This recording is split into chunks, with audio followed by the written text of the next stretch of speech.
ओम शांति। दिव्य बुद्धिदाता परमात्मा भगवानंकर बुद्धिमान आत्मिक संतान मानंकु शुभ सकाळर शुभ अभिनंदन जणाई आजिर प्रभुचिंतनर आलोचना परिसर को समस्तंकु सादर आंतरिक शुभ अभिनंदन शुभेच्छा सुस्वागतम। खाद्यर प्रभाव मनुष्यर शरीर एवं मन उपरे गभीर भावरे पड़ी थाए। शास्त्र रे मध्य खाद्य विषय रे विस्तृत भावरे वर्णित होइछि किभଳି भावरे यह जीवन उपरे प्रभाव विस्तार करि थाए। विशेष करी तीन प्रकार भोजनर उल्लेख देखिबाकू मिले, यथा सात्विक, राजसिक एवं तामसिक। सतोगुणी सतोप्रधान दुनियार अर्थात सत्ययुगी दैवी जुगरु सात्विक भोजनर प्रचलन अछि, जद्वारा सही जुगरे समस्ते पवित्र पूज्य दैवी गुण संपन्न थिले, जहा आज आमे माने पालन करुछु पूजा पार्वण ओषा व्रतरे एवं मंदिर मानंकरे शुद्ध सात्विक खाद्य प्रस्तुत करा जाई भोग लागि हेबार विधि पालन हेउछि, जहाकू प्रसाद रूपे आमे ग्रहण करुछे। तेबे खाली अरुआ आउ घिओरे तैयारी हेले जे सात्विक कुहाजिब ताहा नुहे। वास्तव रे सात्विक खाद्य ताकू कुहाजिब जेतेबेले खाद्य प्रस्तुत करुथिबा व्यक्ति सात्विक मनोभाव चिंताधारा सात्विक संपन्न होई खाद्य प्रस्तुत करुथिबो। कौनसी भी अशुद्ध चिंता नथिबो, एपरिकी सांसारिक भावना मध्य नथिबो। ताहा साग पखाल हेउ बा 56 प्रकार भोग हेउ। द्वापर जुगरु ही राजसिक खाद्यर प्रारंभ हुए, जेहेतु द्वापर जुग हेउछि रज प्रधान जुग। भक्तिर प्रारंभ एई जुगरु हुए। राजा प्रजा समस्ते एठारे भक्त। भक्ति भावनारे राजकीय परंपरारे आभिजात्य भरा भोजन प्रस्तुत करिबा एवं भोजन ग्रहण करिवार प्रथा प्रचलित हेउथिला एहिठारे। वर्तमान एई कली जुगरे प्राय समस्ते जिह्वा लालसार वशवर्ती होई तामसिक भोजन करुछन्ति, अखाद्य को खाद्य रूपरे ग्रहण करुछन्ति। परंपरार द्वाही देई आभिजात्यर मिथ्या अहंकार वशवर्ती होई आसुरी खाद्य अर्थात आमिष इत्यादि जहा मनुष्य मानकर खाद्य नुहे, सही परि अशुद्ध भोजन मान करि चलिछन्ति। जेउ कारणरु आज सारा विश्व तमो प्रधान पतित दुखी हो जाइछि, रोगी हो जाइछि। संपूर्ण अशांति एवं अनिश्चितता मध्यरे जीवन बितौछन्ति। समस्ते तमोगुणी संपन्न हो जाइछन्ति। सेथिपाई तो उल्लेख अछि, जेपरि अन्न सेपरि मन। गौतम बुद्ध जे कि विशाल साम्राज्यर अधिकारी थिले, हेले तांकु राजसिक खाद्य तुच्छ प्राय लागिला।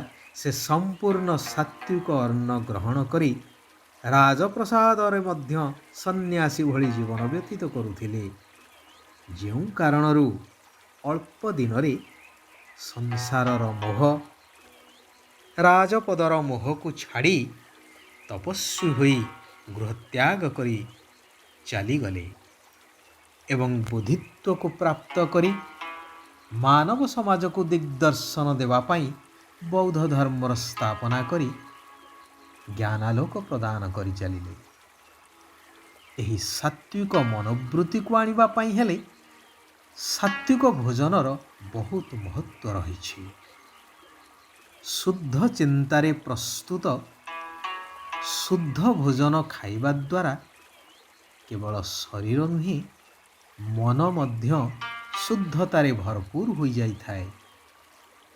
ଈଶ୍ୱରୀୟ ଭାବନା ସ୍ୱତଃପ୍ରବୃତ୍ତ ଭାବରେ ମନରେ ଉଦ୍ରେକ ହୋଇଥାଏ। ଆତ୍ମିକ ଶକ୍ତି ବୃଦ୍ଧି ପାଇଥାଏ। ସମସ୍ତ ପ୍ରକାରର ବିକାର ମନରୁ ଦୂରୀଭୂତ ହୋଇଯାଇଥାଏ। ଭଗବାନ କହୁଛନ୍ତି, ଯଦି ସକାଳୁ ସକାଳୁ ଉଠି ନିରାକାର ଈଶ୍ୱର ପିତାଙ୍କୁ ଅତି ସ୍ନେହରେ ମନେ ପକେଇବ, ତେବେ ପଥର ବୁଦ୍ଧି ମଧ୍ୟ ସ୍ୱଚ୍ଛ ଅର୍ଥାତ୍ ପାରସ ବୁଦ୍ଧି ହୋଇଯିବ। ମୁଁ ପ୍ରଦାନ କରୁଥିବା ସତ୍ୟ ଜ୍ଞାନ ସହଜରେ ବୁଦ୍ଧିରେ ଧାରଣ ହୋଇପାରିବ। ଏହି ଜ୍ଞାନ ରତ୍ନଗୁଡ଼ିକୁ ଅନ୍ୟମାନଙ୍କୁ ଦାନ କରିଚାଲ, ତେବେ ମାଲାମାଲ ବା ଧନୀ ହେଇଯିବ। ଏହି ଶ୍ରେଷ୍ଠ ଆତ୍ମିକ ଜ୍ଞାନର ମୂଲ୍ୟ କେହି କେବେ କଳନା କରିପାରିବେ ନାହିଁ। ସେଥିପାଇଁ ତ କୁହାଯାଏ ନା, ଗୋଟିଏ ଗୋଟିଏ ଜ୍ଞାନ ରତ୍ନର ମୂଲ୍ୟ ଲକ୍ଷ ଲକ୍ଷ ଟଙ୍କା ସହିତ ସମାନ। ଯିଏ ଯେତେ ଦାନ କରିବ ଏବଂ ବୁଦ୍ଧିକୁ ମୋ ସହିତ ଲଗାଇ ରଖି ଯୋଗଯୁକ୍ତ ରହିବ, ସେତିକି ଖୁସିର ନିଶା ତାକୁ ଚଢ଼ିବ। ନିଜ ଦ୍ୱାରା କୌଣସି ଭୁଲ ବା ପାପକର୍ମ ନ ହେଉ, ସେଥିପାଇଁ ଖାଦ୍ୟ ଉପରେ ବହୁତ ସତର୍କତା ଅବଲମ୍ବନ କରିବାକୁ ପଡ଼ିବ। ପାପାତ୍ମାମାନଙ୍କ ଦ୍ୱାରା ପ୍ରସ୍ତୁତ ଖାଦ୍ୟ ବା ପାପାତ୍ମାମାନଙ୍କର ହାତରୁ ଖାଦ୍ୟ ଗ୍ରହଣ କରିବା ଆଦୌ ଉଚିତ ନୁହେଁ, କାରଣ ଏହାଦ୍ୱାରା ମନୋବୁଦ୍ଧି ଉପରେ ତାହାର କୁପ୍ରଭାବ ପଡ଼ିଥାଏ। ମାନସିକ ସ୍ଥିତି ସମ୍ପୂର୍ଣ୍ଣ ବିଗିଡ଼ି ଯାଇଥାଏ। ଯେତେ ଦୂର ସମ୍ଭବ ଏହାର ଉଲ୍ଲଙ୍ଘନ ନ ହେଉ, ସେଥିପ୍ରତି ଯତ୍ନବାନ ହେବା ଦରକାର। ବହୁତଙ୍କର ଆଶୀର୍ବାଦର ପ୍ରାପ୍ତ ହେବା ପାଇଁ ବା ଅନେକଙ୍କଠାରୁ ଆଶୀର୍ବାଦ ପ୍ରାପ୍ତ କରିବା ପାଇଁ ଭଗବାନଙ୍କର ଏହି ଶ୍ରେଷ୍ଠ ଶିକ୍ଷାକୁ, ଏହି କଲ୍ୟାଣକାରୀ ପୁରୁଷୋତ୍ତମ ସଙ୍ଗମ ଯୁଗରେ ଭଗବାନ ଯେଉଁ ଆତ୍ମିକ ଶିକ୍ଷା ପ୍ରଦାନ କରୁଛନ୍ତି, ତାହା ଅନ୍ୟମାନଙ୍କୁ ମଧ୍ୟ ବାଣ୍ଟି ଚାଲ। ଅନେକଙ୍କର କଲ୍ୟାଣ କରିଚାଲ। ନିରାକାର ପରମାତ୍ମା ଭଗବାନଙ୍କର ସତ୍ୟ ପରିଚୟ ଦେଇ ଚାଲ। ସମସ୍ତଙ୍କୁ ଅନ୍ଧକାରରୁ ଆଲୋକ ଭିତରକୁ ଆଣ।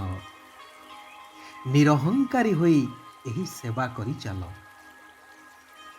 ଶିବ ବାବା କହୁଛନ୍ତି, ଜ୍ଞାନ, ଯୋଗ, ଧାରଣା ଆଉ ସେବା, ଚାରିଟି ଯାକ ବିଷୟରେ ପ୍ରତ୍ୟେକ ଦିନ କୌଣସି ନା କୌଣସି ନବୀନତାର ଅନୁଭବ କରୁଥିବା ତୀବ୍ର ପୁରୁଷାର୍ଥୀ ହୁଅ। ନିଜ ଭିତରେ ଯେଉଁ ଦୋଷ ଦୁର୍ବଳତା ଗୁଡ଼ିକ ଅଛି, ସେଗୁଡ଼ିକୁ ସମାପ୍ତ କରିଚାଲ। ଏହାଦ୍ୱାରା ଅନ୍ୟମାନଙ୍କୁ ମଧ୍ୟ ଅନୁଭବ କରାଇ ସହଜ ଯୋଗର ଅନୁଭବ କରାଇପାରିବ। ପବିତ୍ରତାର ଶକ୍ତି ହିଁ ସବୁଠାରୁ ବଡ଼ ବ୍ୟକ୍ତିତ୍ୱ।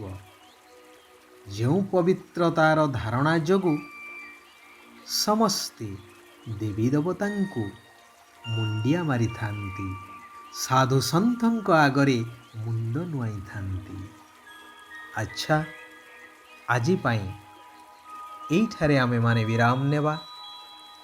ପୁନଃ ଆସନ୍ତାକାଲି ସେହି କଲ୍ୟାଣକାରୀ ପରମ ପ୍ରିୟ ପରମାତ୍ମାଙ୍କର ଆଉ କିଛି କଲ୍ୟାଣକାରୀ ମହାବାକ୍ୟକୁ ଆମେମାନେ ଆଲୋଚନା କରିବା। ନିଜ ଜୀବନରେ ଧାରଣ କରି ନିଜକୁ ଶ୍ରେଷ୍ଠ କରିବା ସହିତ ସାରା ବିଶ୍ୱର ଆତ୍ମାମାନଙ୍କୁ ମଧ୍ୟ ଶ୍ରେଷ୍ଠ କରିବାର ମହାନ ସେବା କରି ଚାଲିବା। ଓମ୍ ଶାନ୍ତି, ଓମ୍ ଶାନ୍ତି, ଓମ୍ ଶାନ୍ତି।